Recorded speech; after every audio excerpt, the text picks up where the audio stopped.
Meu nome é Júlia, eu sou estudante de Engenharia Elétrica na Universidade Federal de Goiás. E é com imensa satisfação que hoje abro e dou boas-vindas a todos vocês à nossa palestra virtual sobre carros autônomos, como eles funcionam e os desafios para o futuro.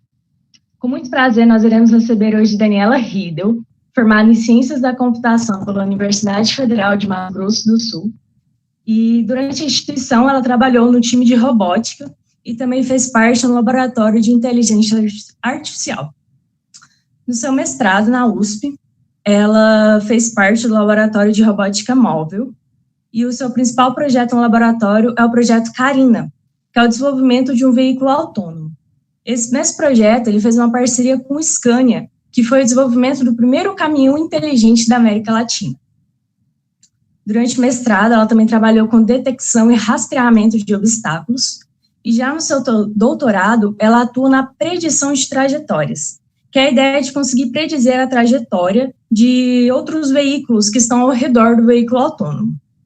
Ainda durante o doutorado, ela foi bolsista dos Erasmus Mundus. Ela passou 6 meses na Alemanha, fazendo pesquisa e desenvolvimentos na área.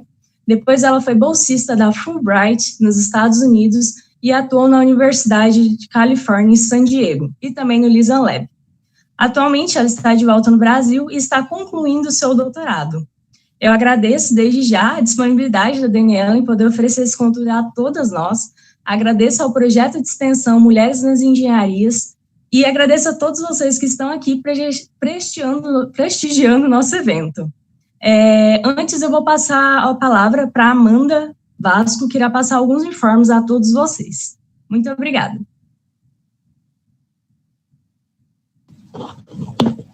Boa noite a todos. Meu nome é Amanda Vasco, sou estudante de Engenharia Mecânica na UFG e eu também participo do projeto Mulheres nas Engenharias da MC.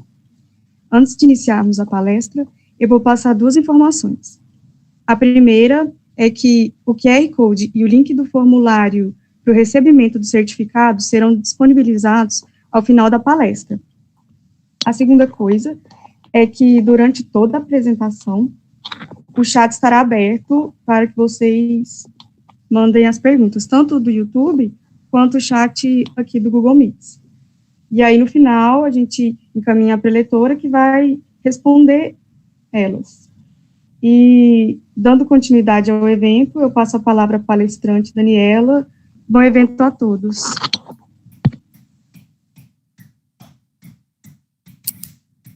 Boa noite, pessoal. Eu sou a Daniela. Eu vou agora compartilhar minha tela aqui para vocês conseguirem enxergar minha apresentação. Se tiver alguma coisa errada com o som ou com o vídeo, alguém me dá um sinal.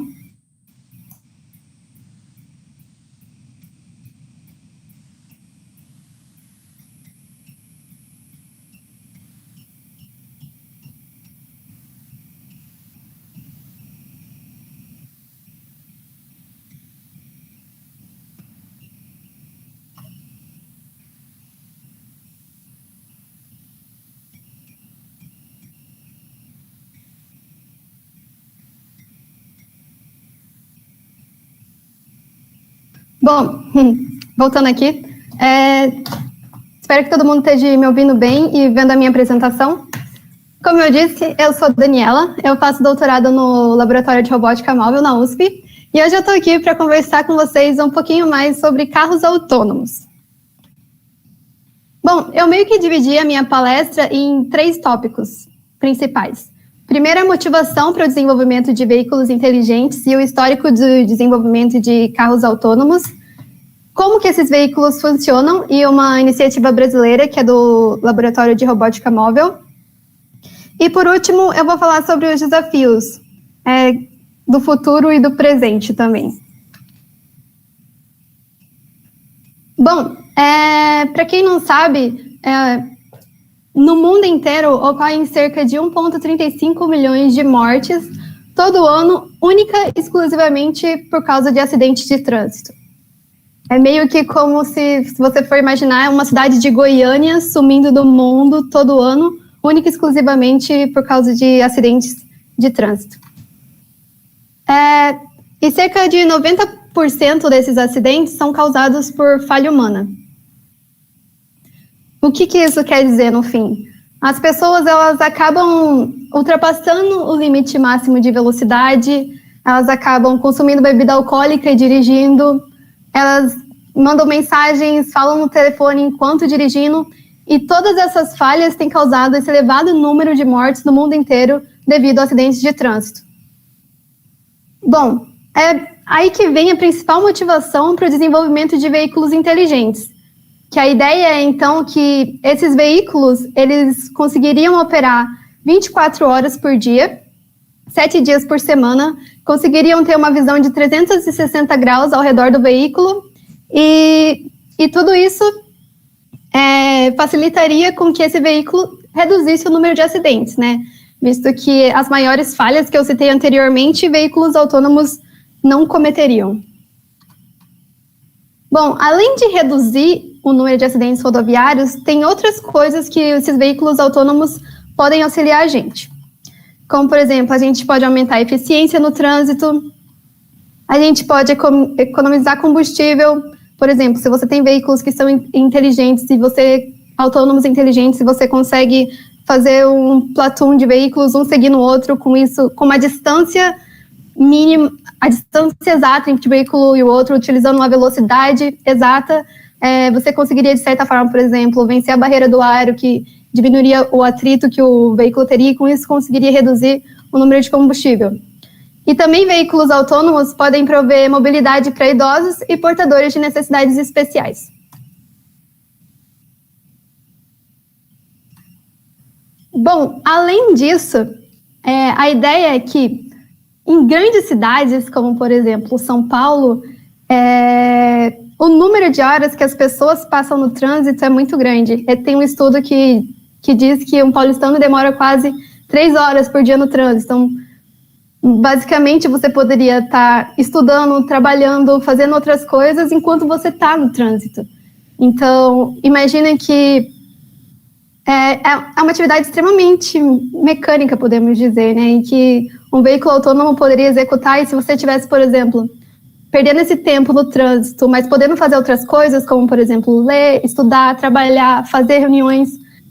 Tem esse carro conceito aqui da Mercedes, que eles já imaginam um carro como sendo, por exemplo, uma sala de reuniões do futuro.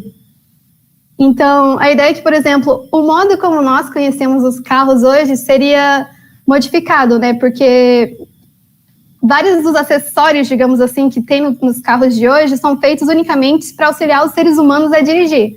Por exemplo, o volante, acelerador, espelho retrovisor, para-brisa. Então, no futuro, todo o conceito por trás de um veículo vai ser mudado de forma que esses veículos possam servir para outras coisas, como, por exemplo, você estudar ou você fazer uma reunião enquanto você está deslocando de um ponto a outro. Eu espero que esteja tudo bem com a apresentação, que eu não estou escutando nada. Então, se tiver alguma coisa aí ruim de imagem ou edição, por favor, alguém me dá um alô. Eu acho que tá ok, escutei um barulho, mas vou continuar aqui. Falando um pouco do histórico do desenvolvimento de veículos autônomos. Um dos primeiros projetos foi o desse cara aqui, o Ernst. Ele é um alemão. E na década de 80, ele pegou um carro, uma câmera, um computador e conseguiu fazer esse carro aqui em branco dirigir de forma autônoma numa rodovia. Eu acho que ele conseguiu chegar a velocidades próximas de 100 km por hora com isso. Agora, imagina o porquê do tamanho desse carro, né? Imagina um computador da década de 80, olha só a câmera da década de 80, e para tudo isso caber, né, num carro teria que ser bem uma van mesmo.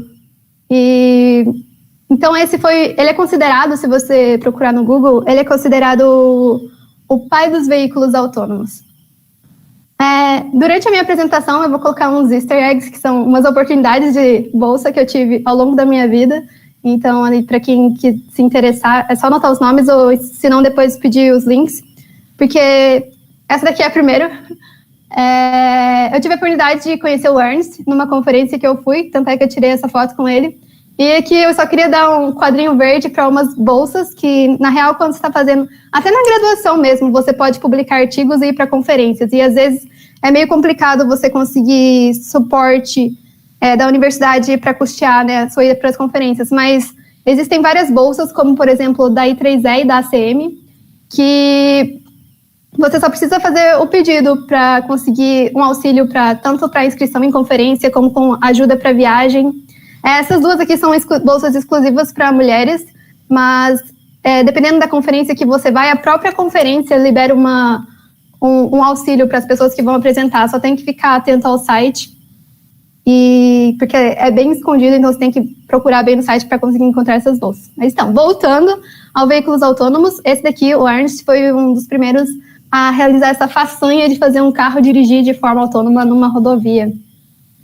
Depois tiveram vários outros projetos ao longo do mundo, mas digamos assim que o grande boom na área de veículos inteligentes foi com o DARPA Challenge, que foi um desafio proposto pela Agência dos Estados Unidos de Defesa, e que eles falaram assim, na real eles estavam querendo desenvolver veículos autônomos, né, mas qual seria a forma mais fácil para eles conseguirem os melhores cérebros do país para conseguir trabalhar para eles? Eles lançaram então esse desafio, que era um prêmio de $1 milhão, e eles falaram que o desafio era percorrer 224 quilômetros no deserto de forma autônoma. E então isso chamou a atenção das melhores universidades dos Estados Unidos, né, que tipo o pessoal da Carnegie Mellon, MIT, Stanford, todo mundo foi lá, criou seu time para participar dessa competição. No ano de 2004, infelizmente, ninguém ganhou e ninguém chegou nem perto de ganhar. O melhor resultado foi desse Red Team, que conseguiu andar 12 dos 224 quilômetros de forma autônoma, mas então ninguém conseguiu terminar o desafio, digamos assim. Aí no ano seguinte, o DARPA foi lá, dobrou o prêmio para $2 milhões para quem conseguisse chegar primeiro, né, nesse percurso de forma autônoma. E então tiveram 195 equipes inscritas, 195 pessoas desenvolvendo tecnologia para veículos autônomos.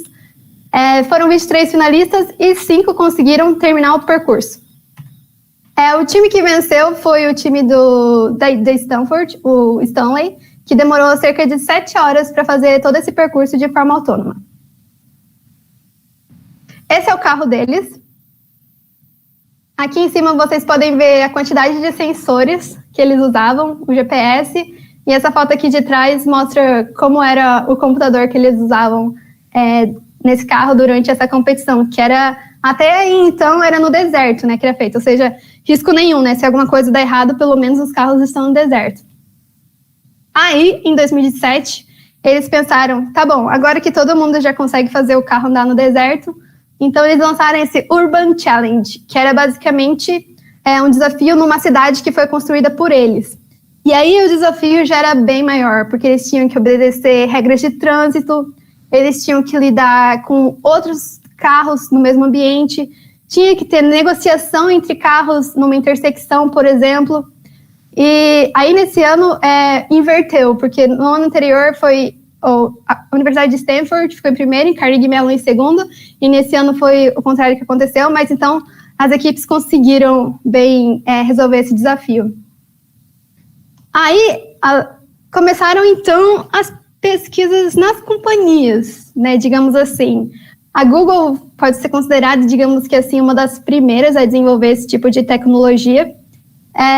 Basicamente o que a Google fez foi lá no time que venceu o último challenge, o time de Carnegie Mellon, de Stanford, pegou as pessoas dos times e falou, venham trabalhar para mim, vamos construir um carro autônomo. Então, a Google é uma das principais referências, né, no desenvolvimento de veículos autônomos. Aqui vocês podem ver que o nome está Waymo, que é o self-driving car da Google, mas é considerado Waymo, que é como se fosse uma spin-off do Alphabet, né, que é quem controla a Google.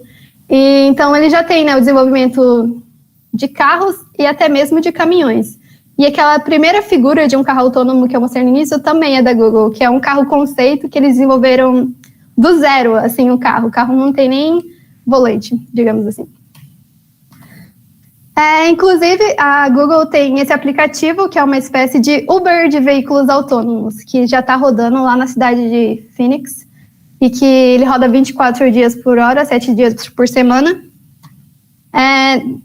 Não consigo dar uma visão mais a fundo, porque eu nunca testei esse serviço, Mas eu tive a oportunidade de testar o serviço da Lyft, que a Lyft é uma concorrente do Uber, digamos assim, que tem nos Estados Unidos. Eu acho que aqui no Brasil ainda não tem. Calma aí. Tá tudo bem?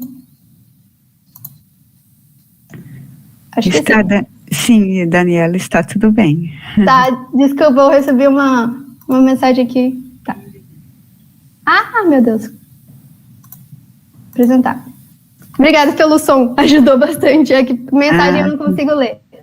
Mas obrigado por falar. Então agora eu tô segura que eu não tô há 20 minutos da apresentação sem ninguém ouvir. Tá bom? Voltando.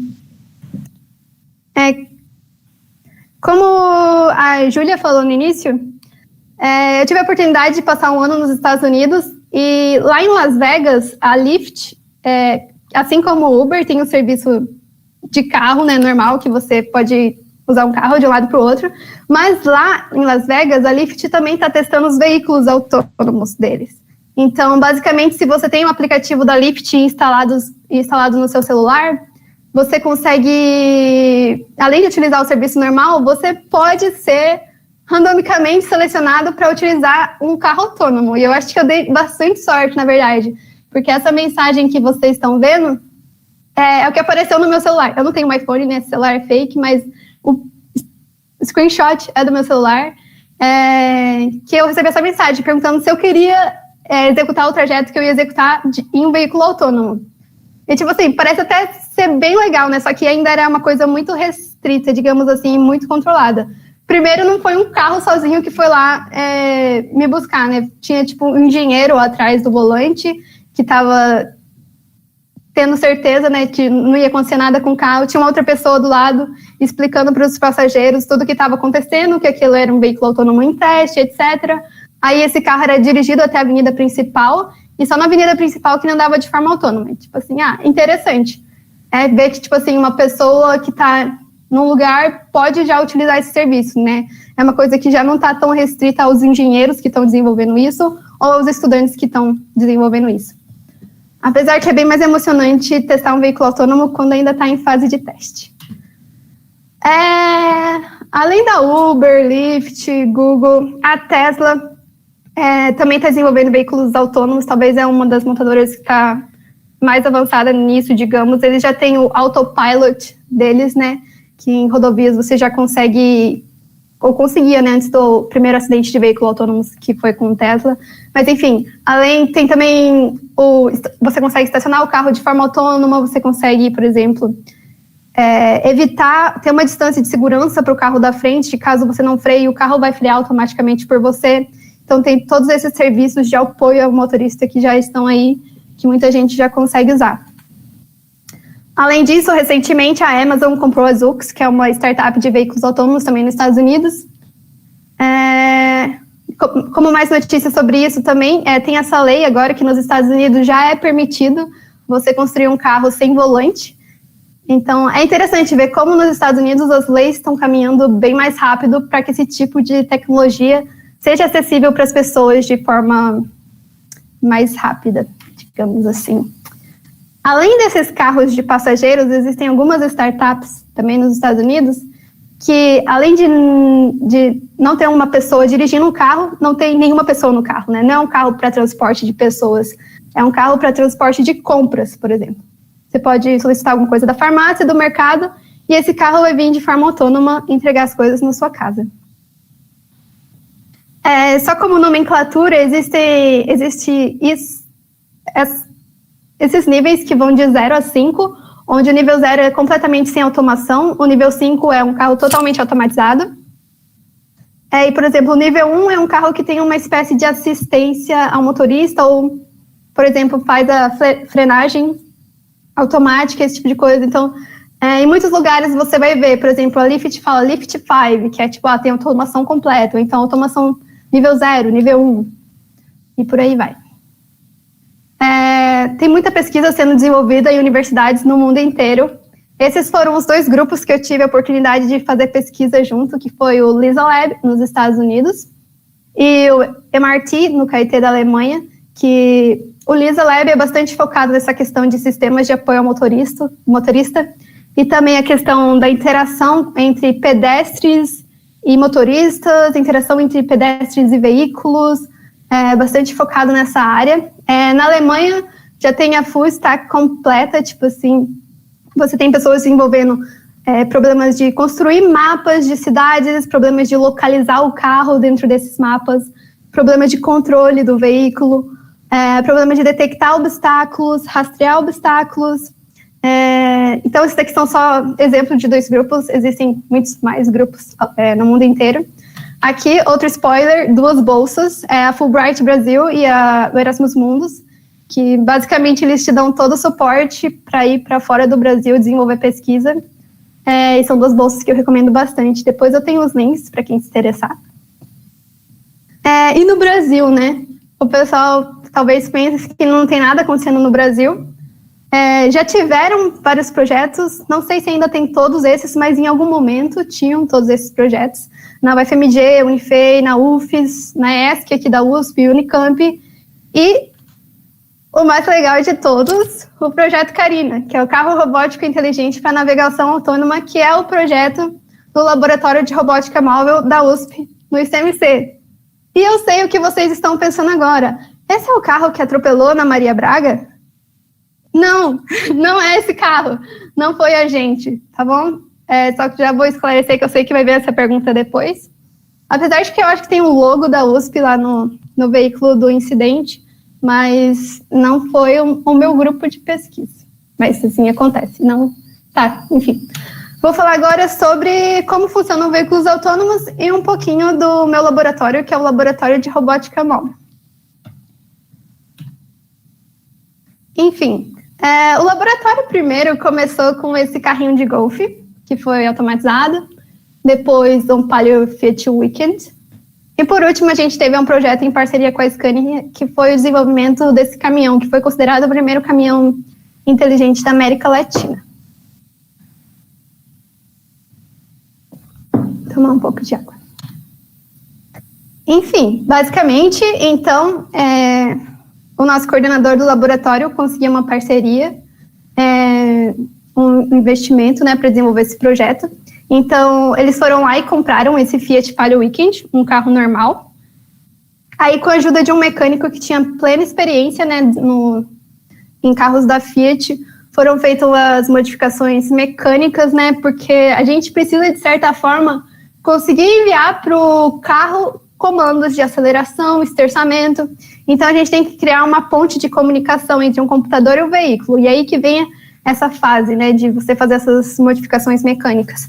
E as principais metas nessa parte era conseguir garantir a segurança do veículo, que o veículo conseguisse ser dirigido tanto por um computador quanto por um ser humano, a replicabilidade, se a gente quisesse fazer isso em outros carros, então manter uma documentação para que a gente conseguisse fazer isso, e também manter a estética do veículo, que eu acho que foi sucesso, porque se você olhar para cá, se não for por esse botão em vermelho ou por essa tela de computador, você não vai dizer que é um carro autônomo, né? Porque a gente conseguiu manter toda a estética normal. Esse botão vermelho é meio que um botão de pânico, então se algo acontecer de errado, é só apertar esse botão que o controle volta para a pessoa que está ali no carro. Essa é a versão atual, né, do carro.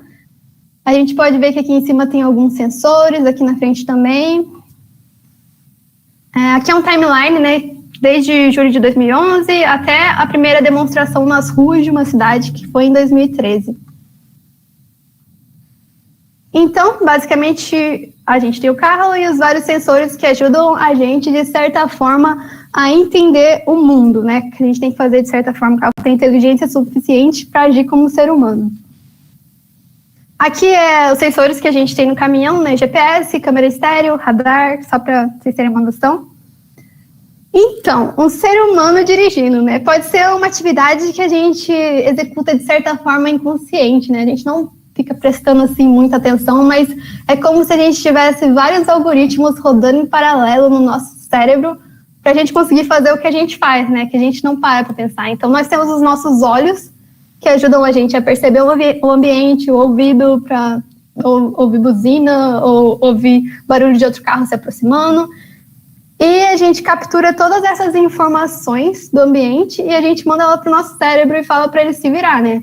Aí ele tem que, executar tudo, ver se tem um carro que está se aproximando muito, se dá tempo de eu fazer uma curva e entrar na frente de um carro que vem se aproximando, se aquela pessoa que está se aproximando da faixa de pedestres vai realmente atravessar, se eu tenho que parar para ela atravessar, ou se dá tempo de eu passar antes dela atravessar. Aí eu tenho semáforos que eu tenho que prestar atenção se está verde, se está vermelho, se eu posso andar, se eu posso parar. Prestar atenção em placa de trânsito que me diz se uma rua, se eu posso seguir reto ou se eu sou obrigada a virar à esquerda.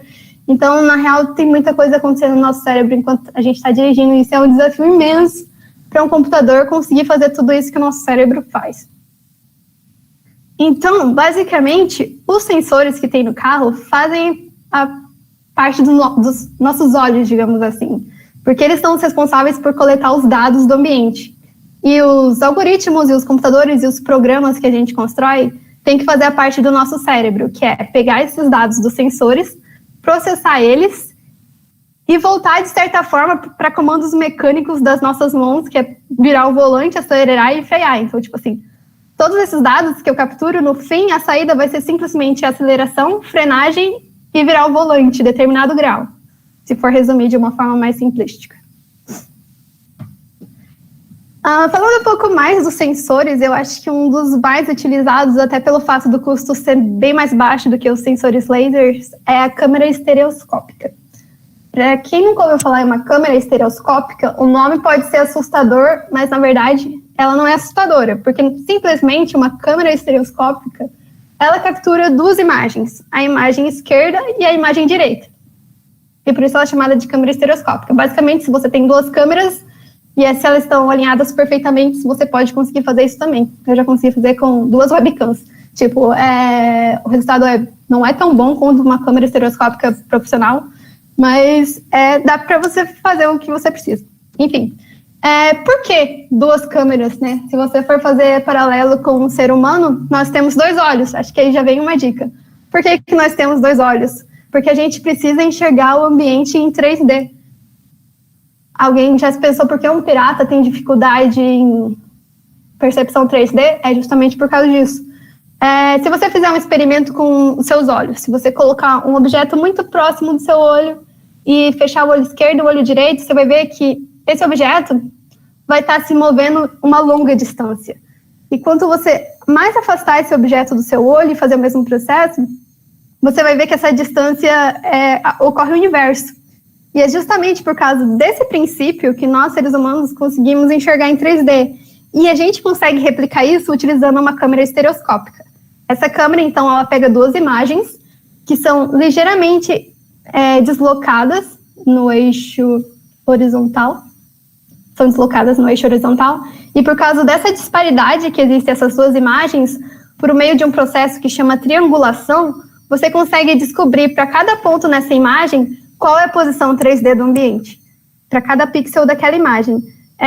Esse processo, você consegue construir um mapa de disparidade, que é um mapa que te diz, para cada pixel da imagem, qual é a distância da câmera para aquele ponto.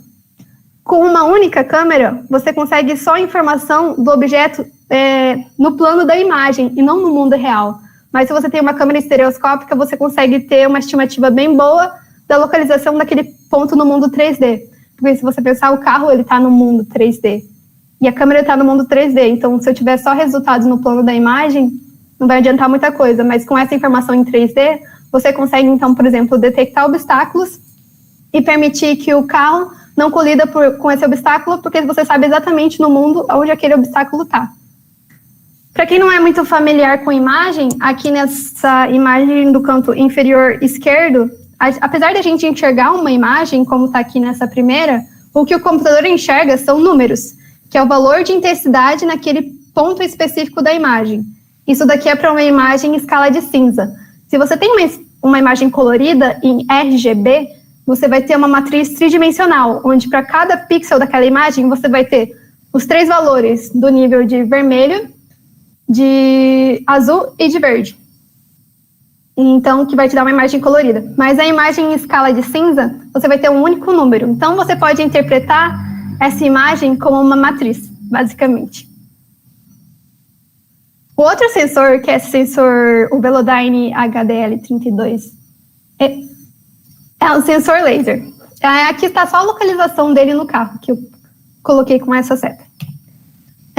Enfim, o que esse sensor faz? Esse sensor tem 32 feixes de luz que ficam girando ao redor do sensor próprio.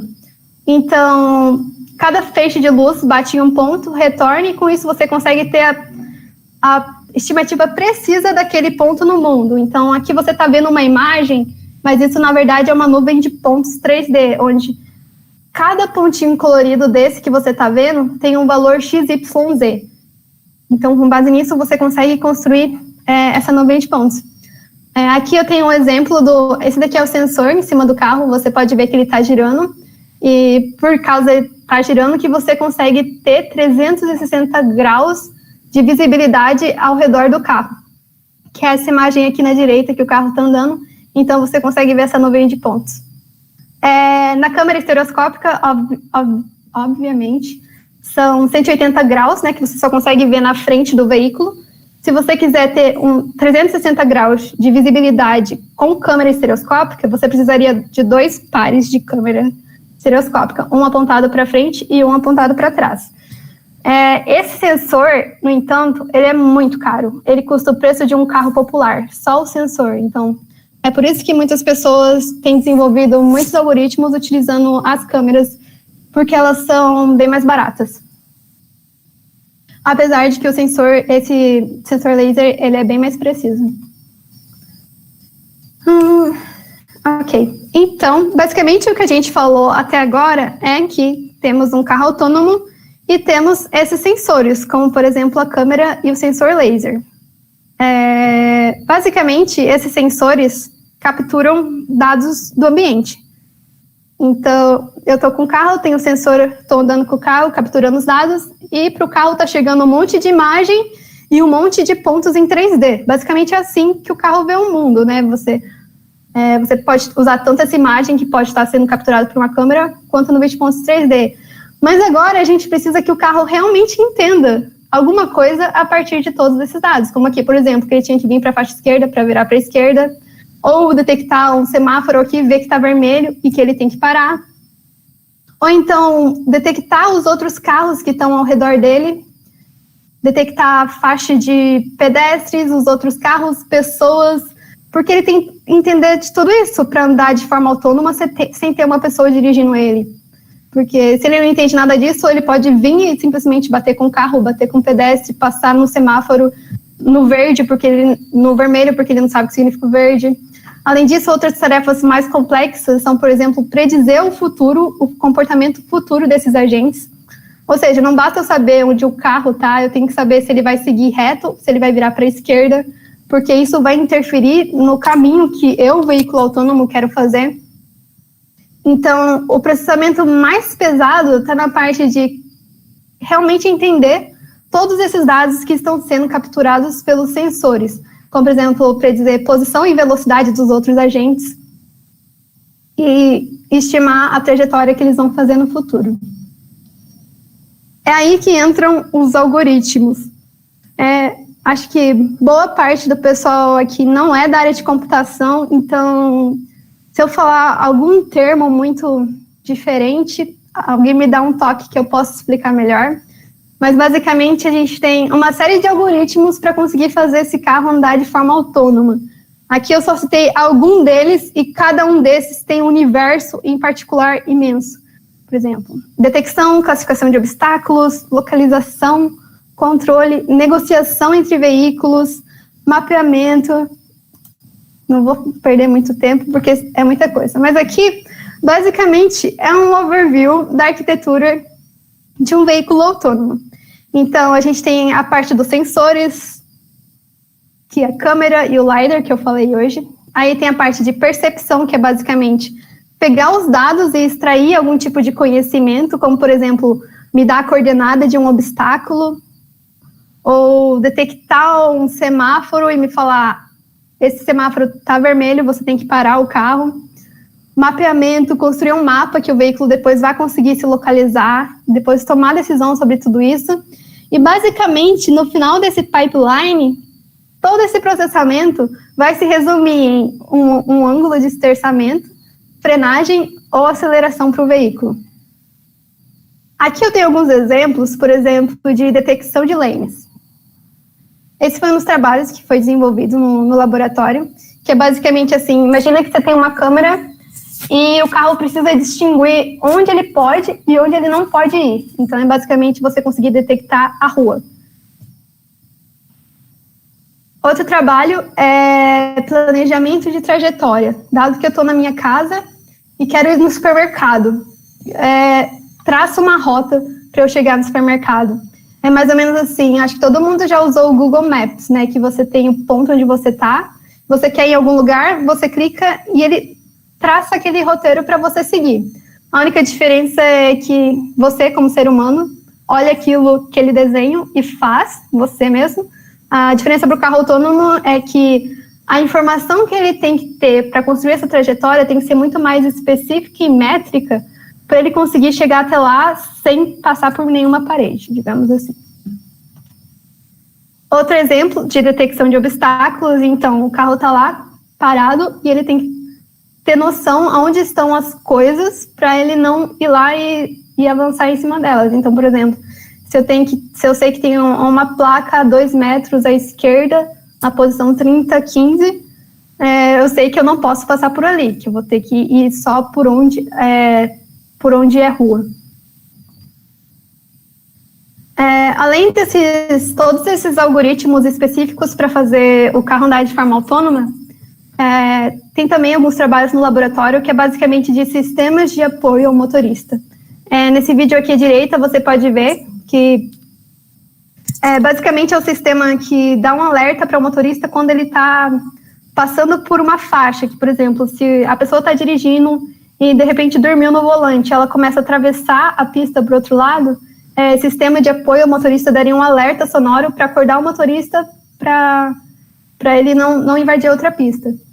Além disso, a gente tem bastante trabalhos com simulação, que é esse vídeo da esquerda, porque basicamente, imagina você ter que testar tudo no carro de verdade, né? Dá bastante trabalho porque você tem que dirigir até um ponto específico e lá começar os testes. Agora, se você tem um ambiente simulado que você consegue fazer um pré-teste do seu algoritmo para solucionar a maior parte dele, é bastante bom e bastante utilizável.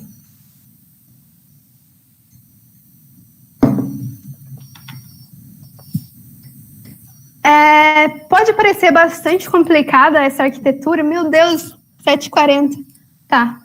Pode parecer bastante complicada toda essa arquitetura, mas existem frameworks que auxiliam bastante, como o ROS.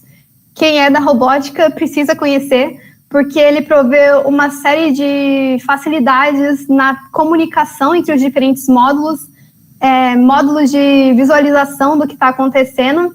Outro spoiler, o ROS tem uma conferência todo ano, e eles têm essa ROSCON Diversity Scholarship. Se você é da América Latina, você já consegue pedir essa bolsa. Então, eles selecionam 32 estudantes no mundo, que eles pagam tudo para você ir lá participar da conferência deles. É bem legal. Eu já fui ano passado, na China, foi bem legal. Então, resumindo, a gente tem os sensores que capturam os dados, o computador que processa os algoritmos, e tudo isso no final retorna para o volante, aceleração e frenagem no carro. Para quem ainda não teve a oportunidade de andar dentro de um carro autônomo, aqui vai um exemplo. Esse daqui é o nosso caminhão, em um teste que a gente fez aqui no Campus 2 da USP, que apesar do meu colega estar ali atrás do volante, ele não está dirigindo o caminhão está dirigindo de forma autônoma.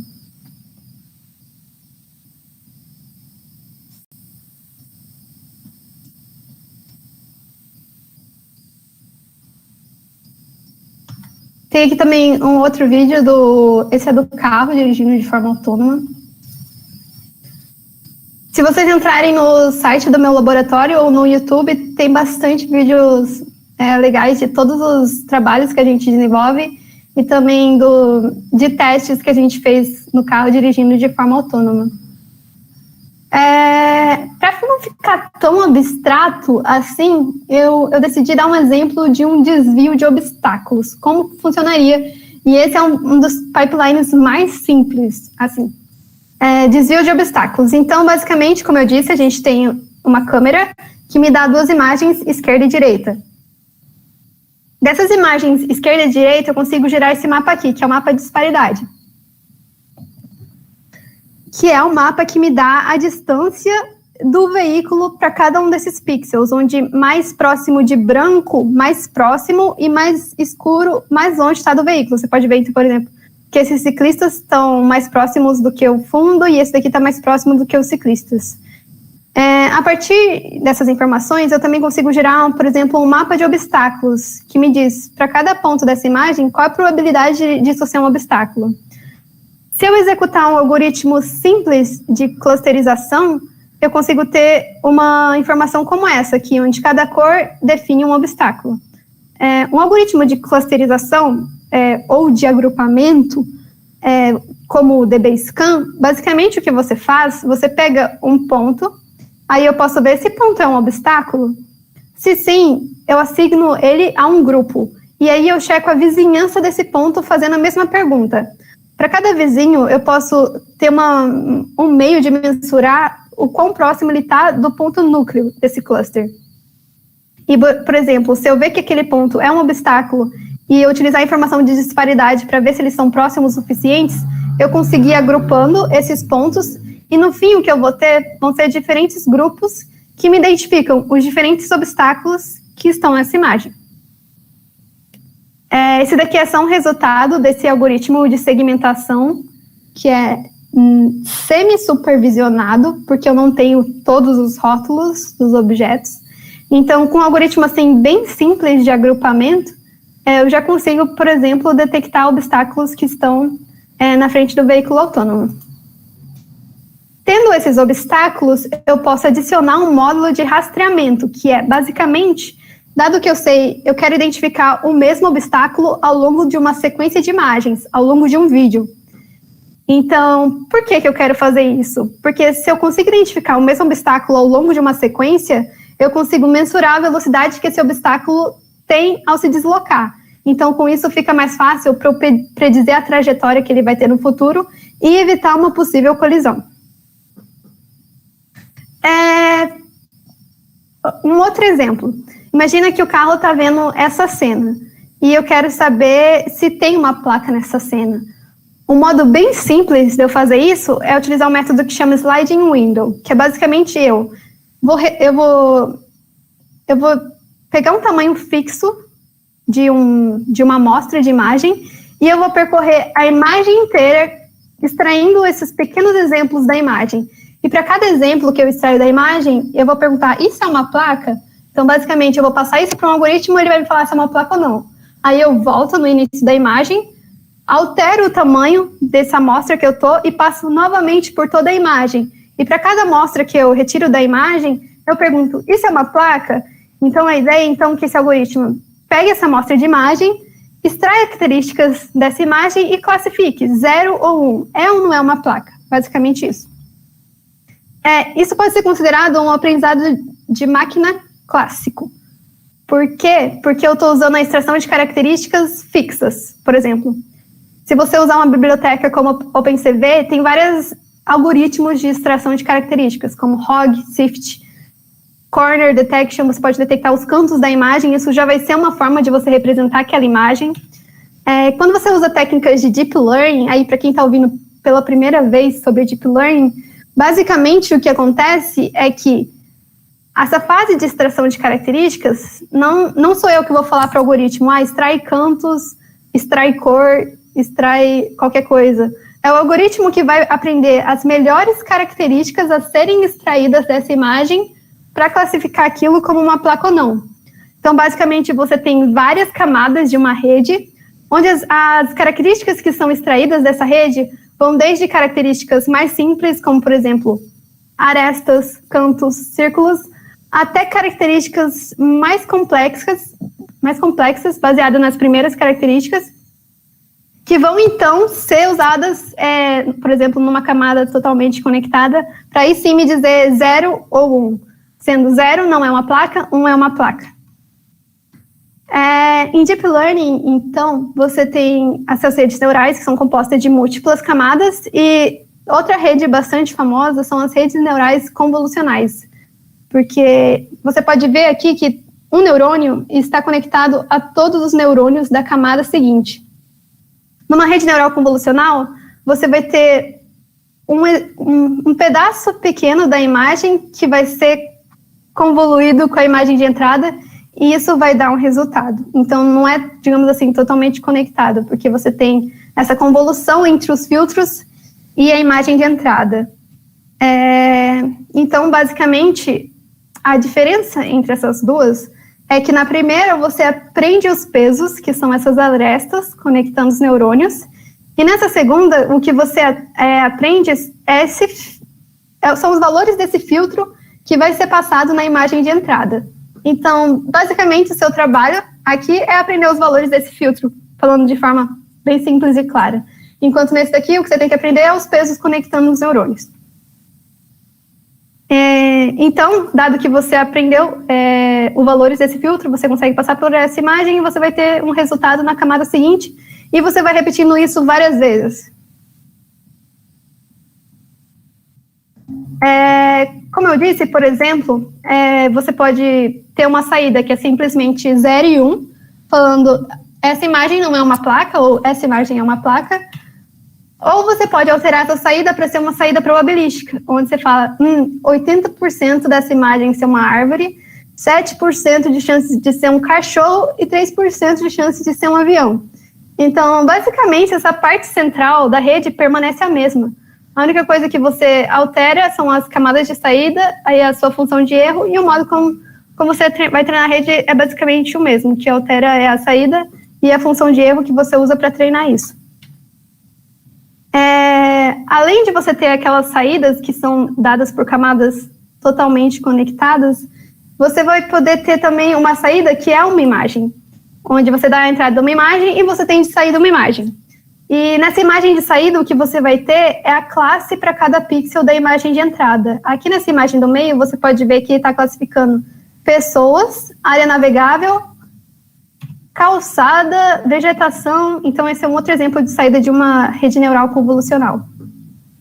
Falando de forma mais simples, o que seria essa segmentação semântica, você tem uma imagem de entrada, você vai passar por uma rede, e você quer que na saída, para cada pixel, ele te dê a classe do pixel. Aqui, por exemplo, prédio seria preto, rua seria esse cinza claro, grama seria esse cinza intermediário. Isso é um algoritmo supervisionado. Por quê? Porque teve uma pessoa que pegou essa imagem da entrada e manualmente falou, esse pixel é prédio, esse pixel é carro e esse pixel é rua. E esse algoritmo usa essa imagem que foi rotulada pela pessoa para aprender a conseguir distinguir esses pixels. No início, você vai pegar essa imagem, vai passar pela rede, e a saída vai ser uma coisa totalmente aleatória. Por quê? Porque essa... Meu Deus. Foi na casa de cima. Vai sair aleatória por quê? Porque você não treinou a sua rede. Mas a partir do momento que sua rede te dá essa saída, você fala, rede, não era isso. Eu queria essa imagem porque esse daqui é o resultado verdadeiro para essa imagem.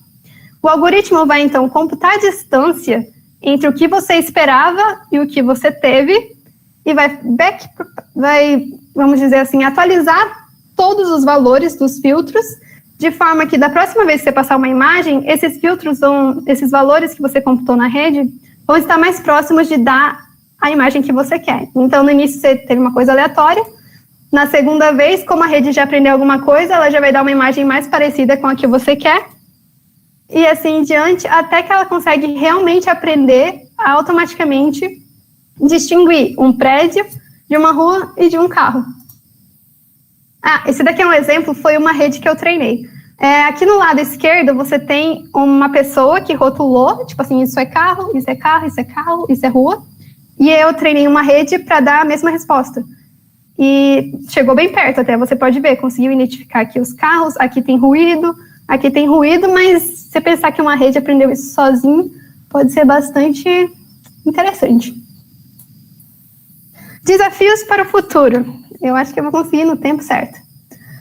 Desafio para o futuro. Então, se você pensar, veículos autônomos, segurança nas comunicações é uma coisa, porque já saíram várias notícias que pessoas hackearam carros e conseguiram controlar carros à distância. Imagina você tá lá com seu carro autônomo, alguém invade, começa a acelerar e você não sabe o que vai acontecer, ou alguém vai lá, implanta um obstáculo virtual na frente do seu carro freia bruscamente.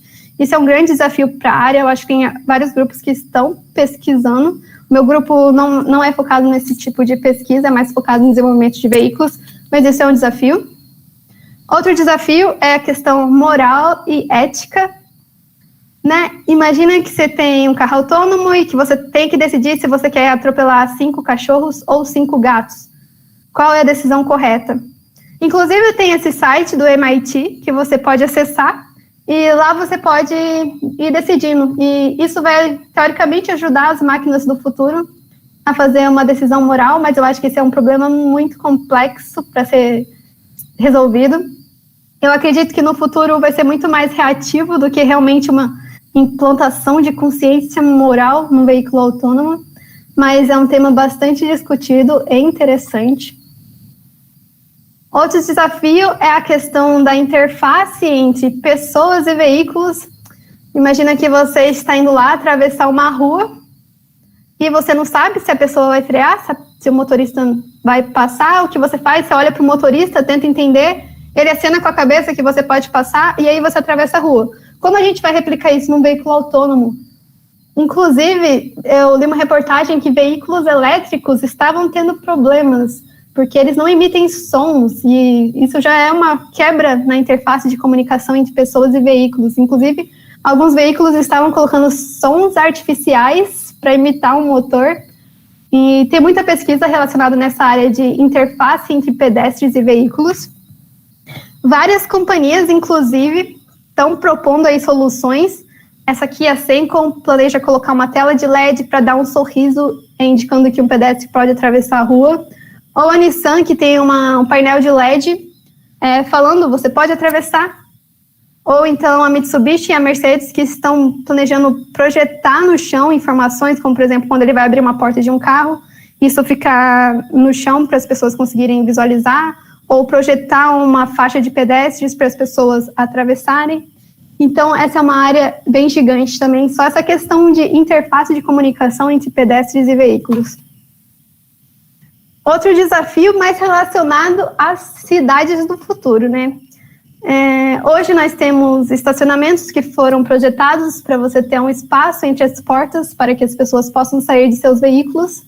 No futuro, se todos os carros forem autônomos, imagina que muito mais carros conseguirão estar num ambiente que, tipo assim, aqui caberia 10 veículos, aqui cabe 50, só porque eles conseguem diminuir esse espaço entre as portas. Então, só isso já é, assim, uma alteração, né, do ambiente no futuro, uma simples alteração no estacionamento. Mas, mais do que isso, a gente vai realmente ter estacionamento no futuro? Porque se a gente pensar, as pessoas que têm carro atualmente, 95% do tempo o carro está estacionado, né? E no futuro eu acho que veículos serão mais uma espécie de serviço do que um bem, de forma que eu conseguia ir para os lugares e o carro está disponível para outra pessoa utilizar enquanto eu não estou utilizando. Então, como serão as cidades do futuro em que a gente não vai precisar de estacionamentos? Isso é uma coisa bastante discutida na arquitetura, ou seja, como reaproveitar esse espaço de estacionamentos que hoje nós precisamos por causa que os carros são dirigidos por pessoas, mas no futuro, se isso for um serviço, como todos esses ambientes podem ser replanejados para as cidades do futuro. Além disso, precisaremos de semáforos no futuro. Se os carros conseguirem se comunicar com a cidade, se comunicar com os outros veículos, será que realmente precisaremos continuar com esse tipo de estrutura nas cidades que a gente tem no dia de hoje? Então, assim, é muita coisa que expande simplesmente a construção de veículos autônomos. E todas elas têm linhas muito legais de pesquisa e desafios que são bastante legais. Para finalizar, para você que gostou da área, gostou de veículos autônomos, mas não tem nenhum laboratório na sua universidade, não tem nenhum veículo autônomo na sua universidade, eu preciso de um carro para fazer pesquisa em veículos autônomos? Aí está a boa resposta. Não, você não precisa. Por quê? Porque existem pessoas boas no mundo, como, por exemplo, a Waymo. Eles criaram um dataset. Praticamente, você tem lá o seu carro autônomo com sensores. Eles percorreram várias cidades, coletando dados de imagem, dados de sensores laser, e eles disponibilizam tudo isso para você que quer desenvolver pesquisa nisso. E não só o Waymo, tem milhares de datasets, não, milhares não é muito, mas tem muitos datasets disponíveis na internet, como, por exemplo, da Nutonomy. Você consegue o sistema completo, tipo, tanto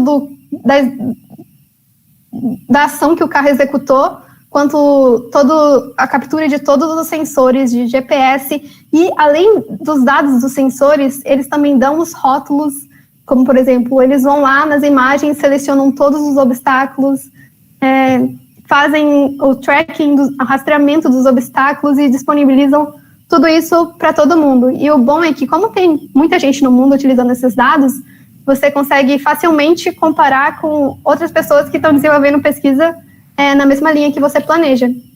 Aqui, o Lift, também tem um conjunto de dados aberto para você acessar e desenvolver pesquisa nisso.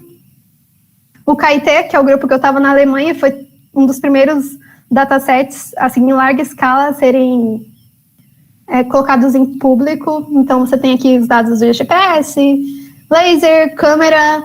Então, tipo assim, os dados estão aí para quem quiser desenvolver pesquisa nessa área. E se alguém tiver alguma dúvida em como acessar ou quiser alguma ideia para desenvolver pesquisa nessa área, pode me mandar um e-mail. E era isso que eu tinha para falar hoje.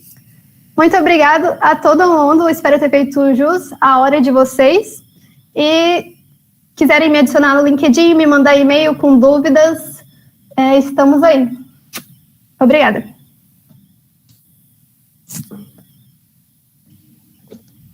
Obrigada, Daniela, pela ótima apresentação. Agora eu vou ler as perguntas feitas pelos participantes no decorrer da sua palestra no YouTube. E depois a Júlia vai ler as que foram feitas no Meet. A primeira...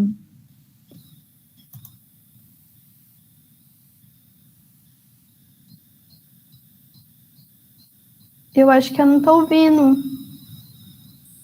Eu acho que caiu a conexão da Amanda. Eu vou assumir aqui, enquanto ela não volta. Então, a gente vai ler aqui primeiro as perguntas do YouTube. Vamos pegar aqui. Já vou avisando, a gente tem muita pergunta. O tema é realmente muito curioso e bem interessante. Vamos lá.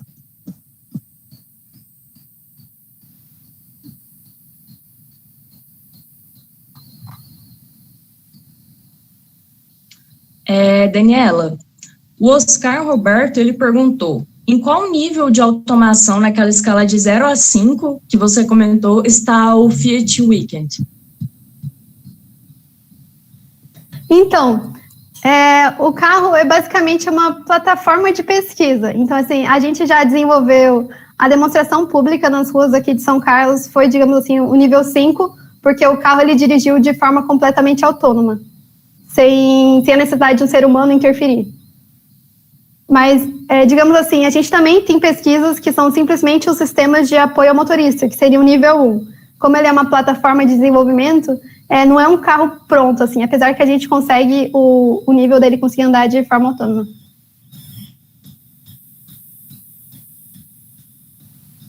Certo. A Gabriela Martins, ela perguntou, boa noite. Eu estudo engenharia civil e eu estou desenvolvendo meu TCC na área de segurança viária com veículos autônomos. Quando se acredita que teremos uma frota significativa desses veículos nas vias do Brasil, na BR, né? Nas vias... No Brasil. Então, o grande problema do Brasil é a legislação, que não está andando num passo tão grande como o dos Estados Unidos. Eu sei que nos Estados Unidos tem até aqui um... Vou compartilhar minha tela novamente.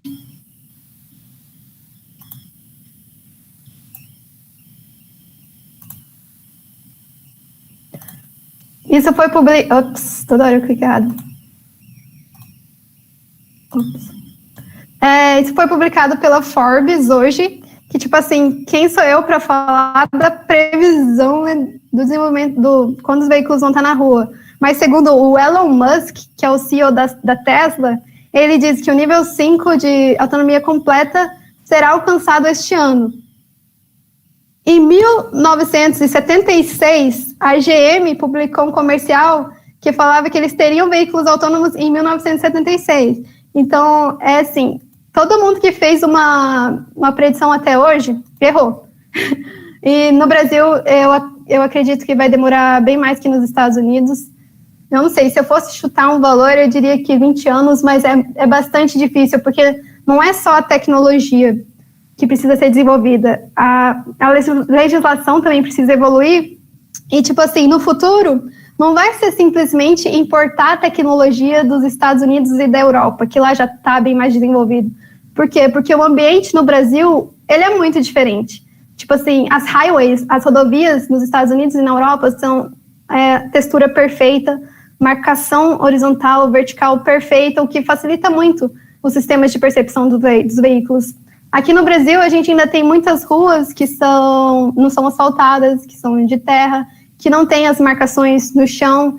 Então, além do desenvolvimento da tecnologia, quando a gente importar essas tecnologias para cá, que vai ter que ser avançada, essa questão da legislação também vai ter que avançar para a gente chegar nesse ponto, e eu acho que vai demorar um pouquinho.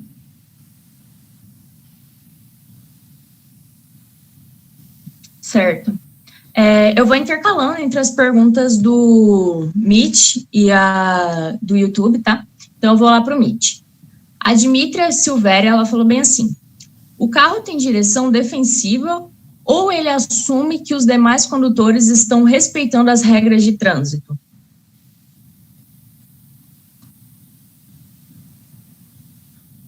Pergunta interessante. Deixa eu pensar.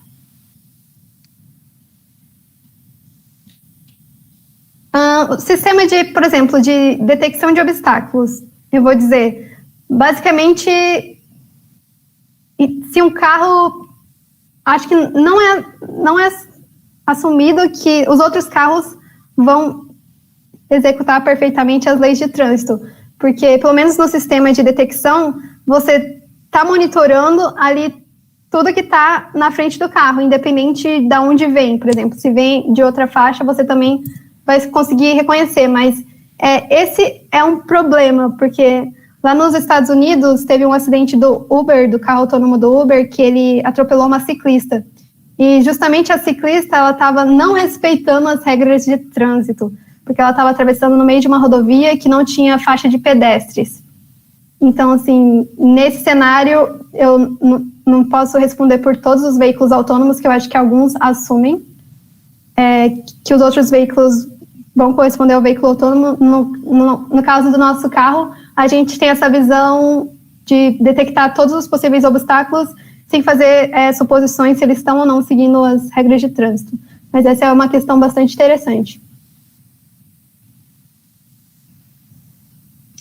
Certo. Agora eu vou fazer outra pergunta lá do YouTube. A Ana, ela perguntou assim: esse algoritmo de desvio de obstáculos usa Deep Learning? O que eu mostrei com o pipeline da câmera estereoscópica, mapa de disparidade, mapa de obstáculos, não usa Deep Learning, incrivelmente. Ele usa um algoritmo de aprendizado semi-supervisionado, mas é um algoritmo de agrupamento, não é um algoritmo que usa redes neurais convolucionais, e nem utiliza os labels para conseguir mapear os obstáculos. Não usa Deep Learning. Aquele em específico. Ok. O Guimarães perguntou assim: existe alguma linguagem nova dedicada a todo este processo quase instantâneo? Então, quase instantâneo, basicamente, você teria que fazer em C++. O que a gente normalmente faz aqui no laboratório é que programar com Python é a vida, é mágica, e é o que eu recomendo para todo mundo, porque é muito mais fácil você programar em Python, porque você não perde tanto tempo com estrutura. No entanto, teoricamente, o caminho certo é C++ é mais rápido do que Python, e para um carro, um sistema em mercado crítico, velocidade é importante. Então, quando você vai colocar no carro, o ideal seria, se o seu algoritmo em Python está tomando muito tempo, você traduzir ele para C++ e colocar em C++ no carro. Tipo assim, tem pessoas que já desenvolvem direto em C++, mas no meu caso eu faço em Python, porque eu prefiro essa linguagem. Certo. O Victor Azaf perguntou assim: há alguma medida de segurança para assaltos?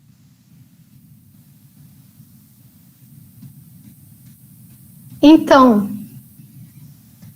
é interessante pesquisar isso. No nosso caso, a gente ainda não tem, porque a gente está focado bastante nessa questão do carro andar sozinho mesmo. A gente não se preocupa tanto nem com essa questão de hackers ou segurança, ou até um assalto físico, assim, de uma pessoa entrar no carro.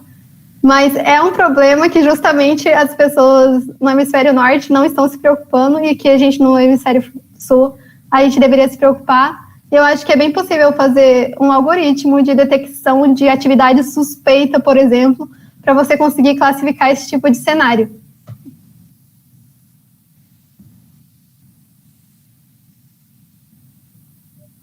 A Dmitria perguntou novamente: como o carro se orienta quando a avenida não tem faixas pintadas? A maioria desses algoritmos, ele consegue distinguir a diferença, por exemplo, entre a guia e a rua, ou uma grama e a rua. Então, existem algoritmos que são focados em detectar as faixas e se orientar dentro das faixas. Você pode ter essa distinção entre, por exemplo, outro tipo de terreno e a rua, ou guias e a rua, ou simplesmente se localizar pelo GPS, que daí você não tem esse problema de uma rua que não tem as faixas pintadas.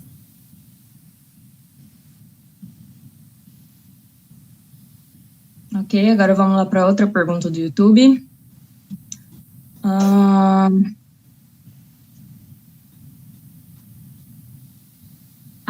Ana Ferreira perguntou: qual a linguagem utilizada para escrever os algoritmos e tem alguma que é mais indicada para tal? Eu particularmente aconselho Python, porque você não perde tempo com estrutura. Tem muita coisa algumas funções que já facilitam, várias bibliotecas que ajudam. Se você quer desenvolver especificamente para colocar num carro autônomo, você precisa se preocupar com comunicação, passagem de mensagem entre diferentes módulos. O ROS, que é o framework que eu citei, ele está disponível tanto para Python como para C++.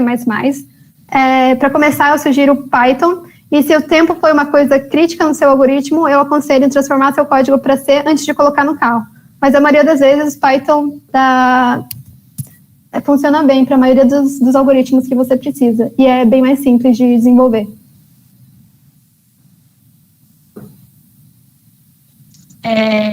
No Meet, vamos ver aqui, o Marcos Guimarães falou assim: em seu projeto, qual a arquitetura para o processamento dessas imagens?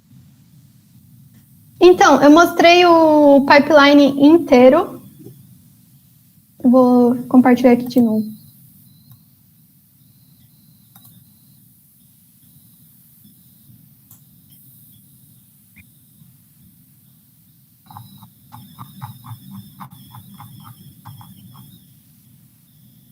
Essa é a arquitetura que a gente utiliza no veículo inteiro.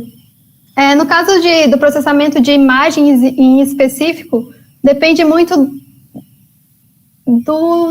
da função final, porque, tipo assim, a gente pode ter processar essas imagens para detectar obstáculos, a gente pode ter essas imagens para detectar área navegável, para detectar sinais de trânsito, para detectar semáforos. Então, todos esses são, digamos assim, módulos diferentes de processamento de imagem. Então, cada arquitetura meio que depende da task, da tarefa que você quer resolver. Ultimamente, se você for falar assim, em arquitetura em específico, ultimamente eu tenho trabalhado para resolver o problema de predição de trajetórias. Então, eu uso redes neurais convolucionais e algumas das arquiteturas mais famosas são, por exemplo, a ResNet, a UNet, que são modelos de redes neurais convolucionais que conseguem resolver vários problemas de extração de características para resolver as mais diferentes tarefas que você precisa, mas basicamente a arquitetura depende da tarefa que você quer resolver.